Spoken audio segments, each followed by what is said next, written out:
Hello and welcome to Going Global. I'm Julie Snook.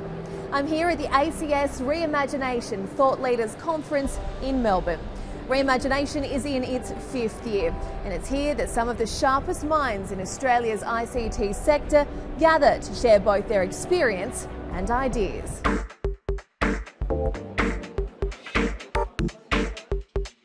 Growing a business is a damn hard thing, but it's a journey, and it's often very, very difficult. So how do you know if going global is right for your business? And what do you need to do before you even think about it? Who better to help explain how to take a tech-based business global than people who did it themselves?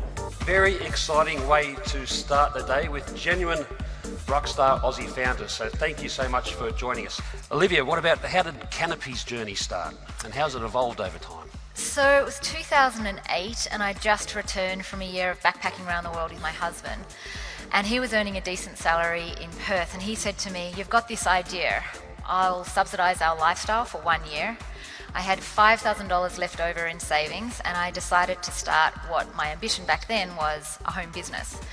And something had intrigued me at Roadshow. I'd seen that university students were avid film watchers. At the box office, on DVDs, it was all DVDs back then.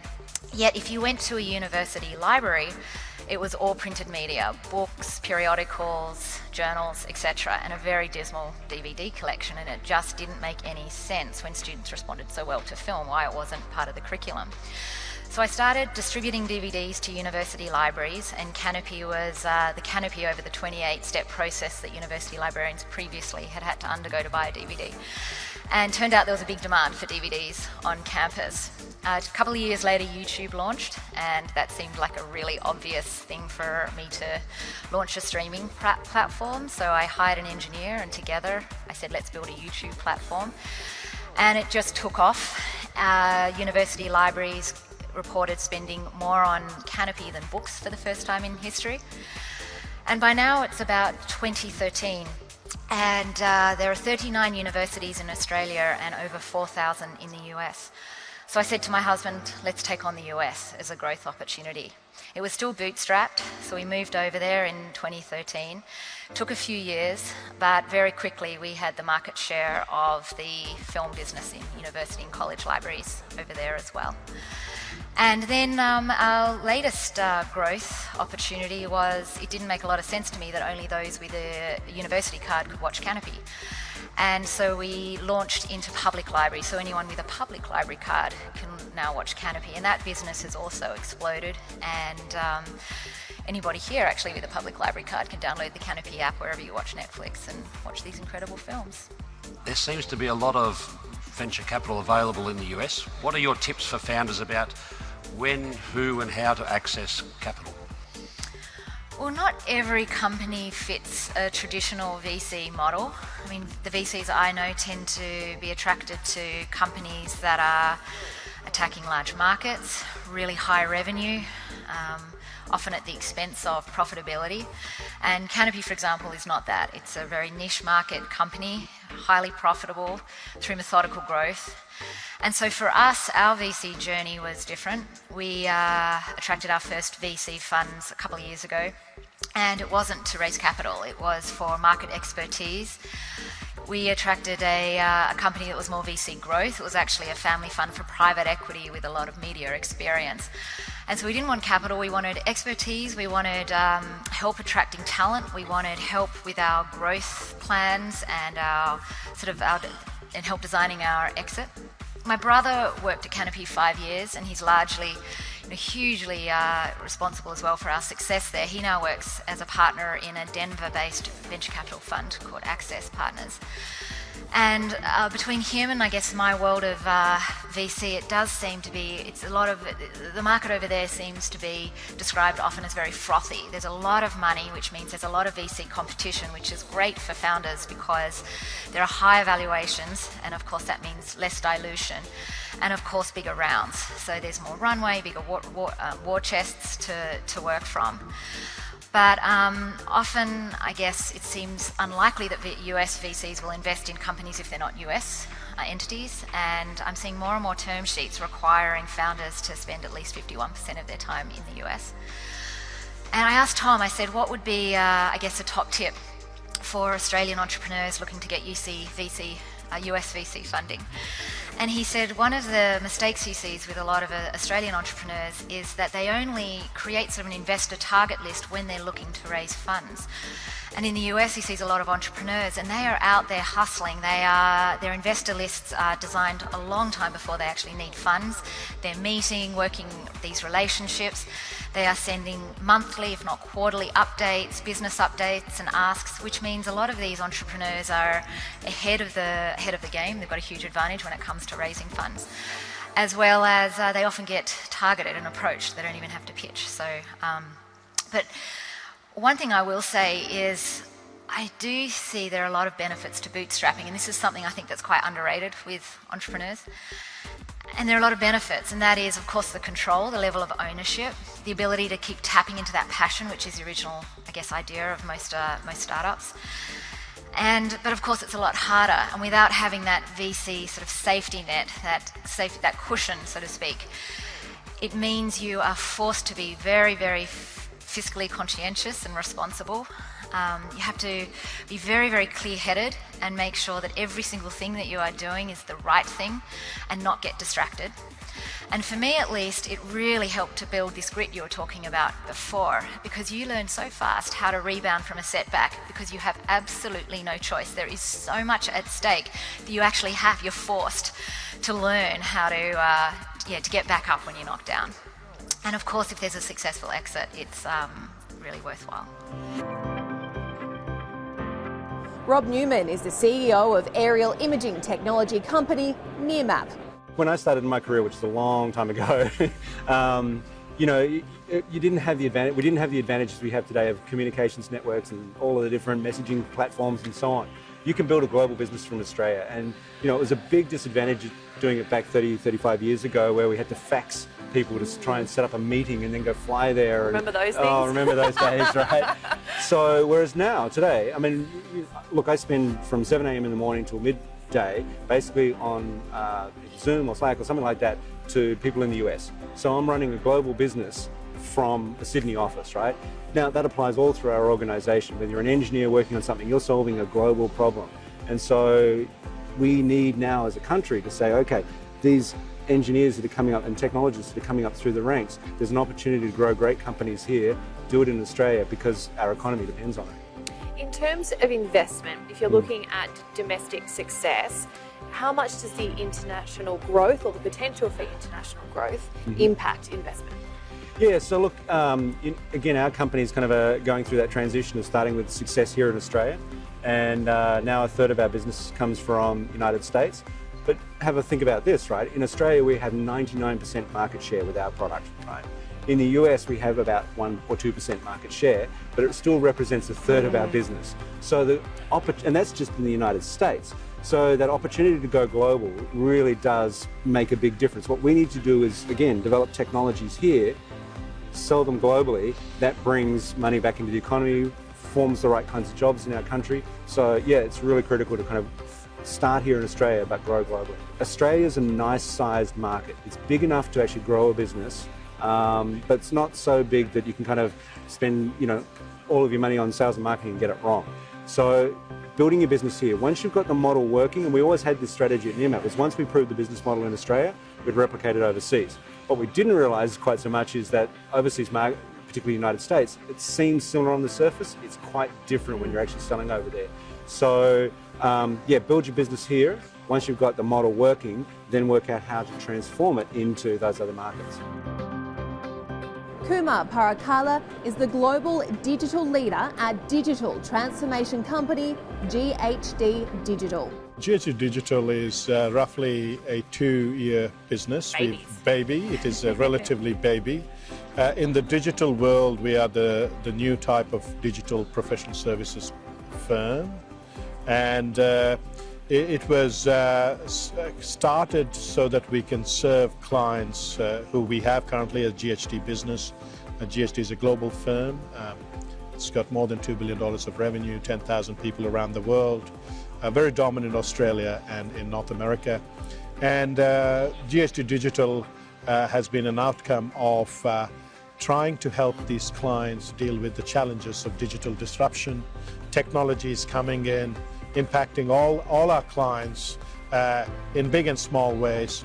So we decided after I joined GHD, after the startup which I created was able to sell to GHD, we decided to focus a business that will exclusively solve the problems of digital disruption. In terms of taking it to the global level, Yes. when did you know the time was right, or did it just make sense itself?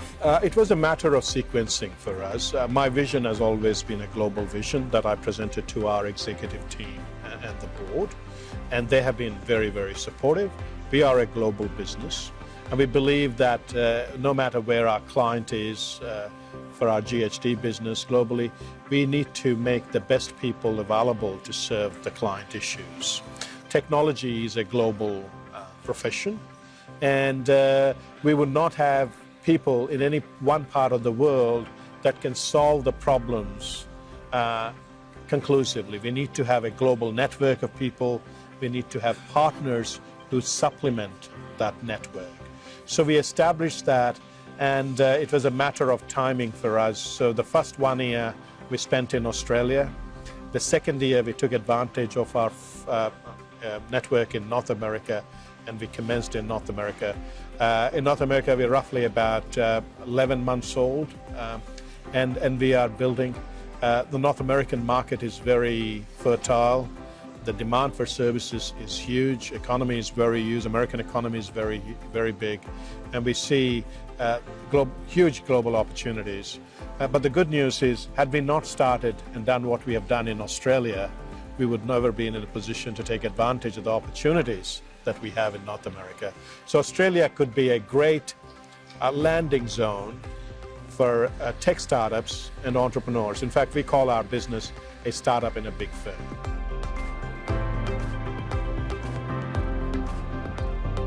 In part 2, we explored the best methods to attract funding and why building the right team is even more important as a business expands. That's up next on Going Global. Don't go away.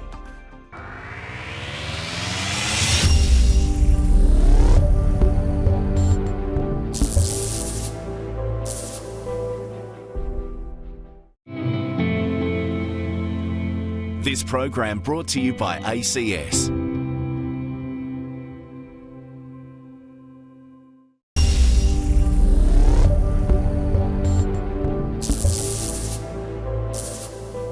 Hello and welcome back to Going Global. Well, one thing we've discovered here today, from startups to scale-ups, cash injection is key to growth.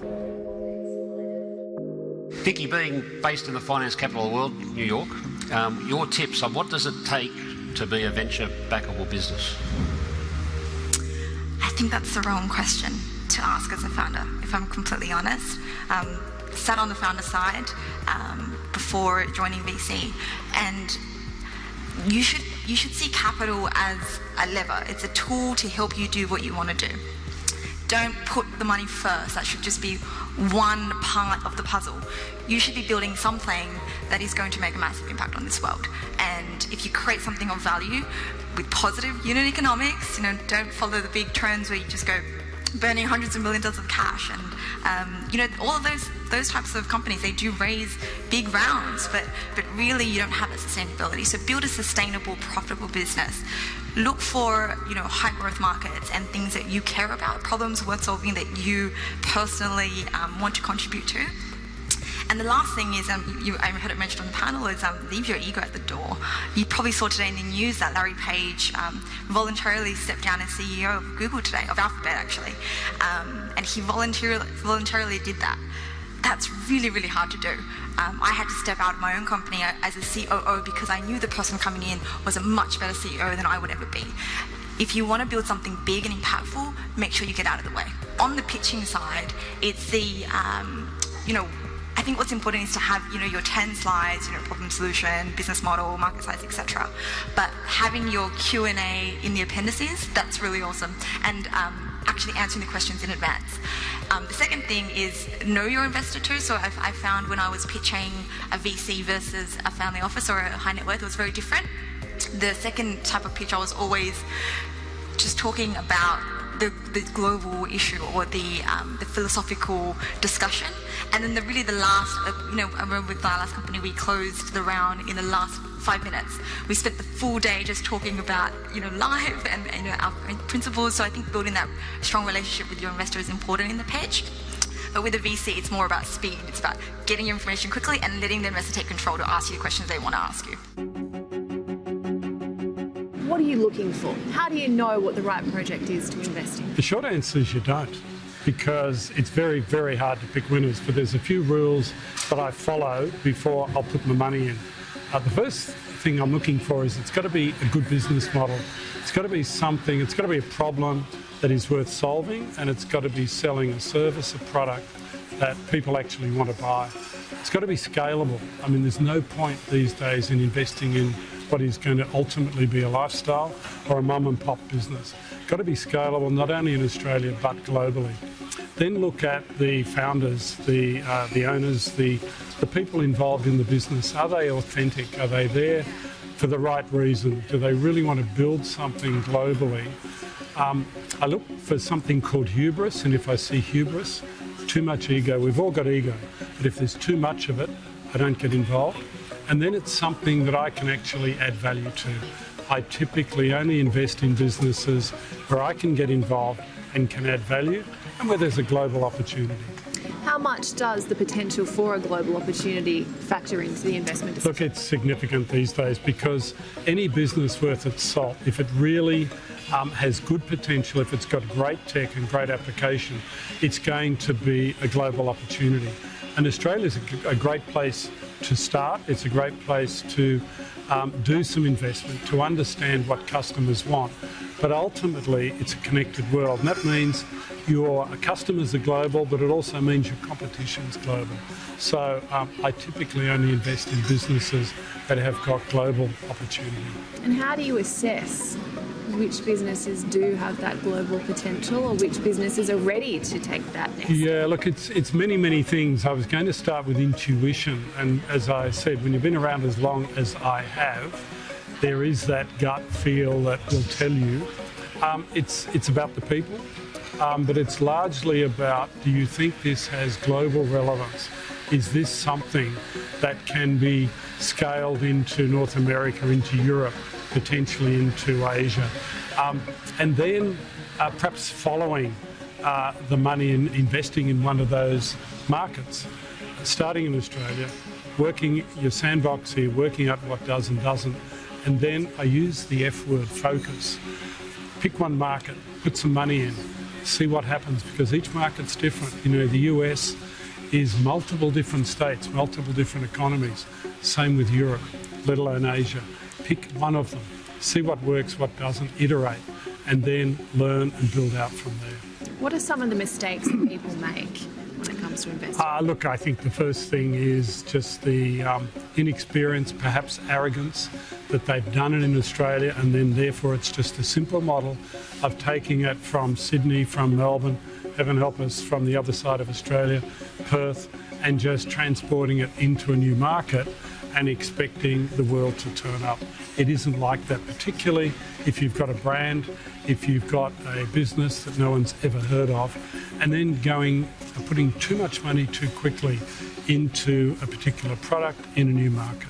On the flip side, those that have founded a startup and they've got someone approaching them to invest, how do they know what to look for? Learn from others, and there's plenty of people out there willing to share that experience, but be careful of someone that walks up with their hand out or wanting you to sign a contract too soon. Get to know them, get to understand, build a relationship, but also understand what their expectation is. Are they a financial investor? In which case, they want an exit at a certain time, and they'll be driven purely by financials. Are they a strategic investor? Are they a family office? Are they an individual like myself who's also interested in the journey along the way. So really trying to segment where the money is coming from. What's one of the biggest things you've learned along the way? The biggest things, you know what, I've learnt an awful lot along the way. To me, having authentic technology, that is technology that works, does what it says it's going to do and can scale. One of the worst things you can do is get some early stage money, take some marketing expertise, really boost the tech, bring the customers in, and then have it not work. You're better off having authentic technology that works, and that way you'll find the customers will love it and they will become your salespeople. And all of a sudden you've got a good business. And it grows and it scales, and you need less marketing, because word of mouth, social media, if it works, it's such a powerful thing. On the downside, if it's not working, it's a very powerful thing.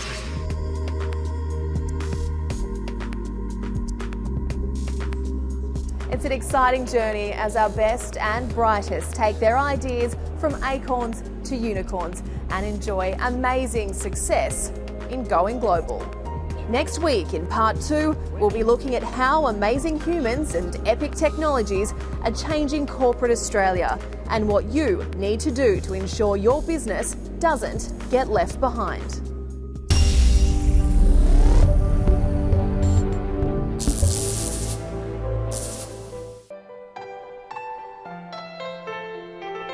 This program brought to you by ACS.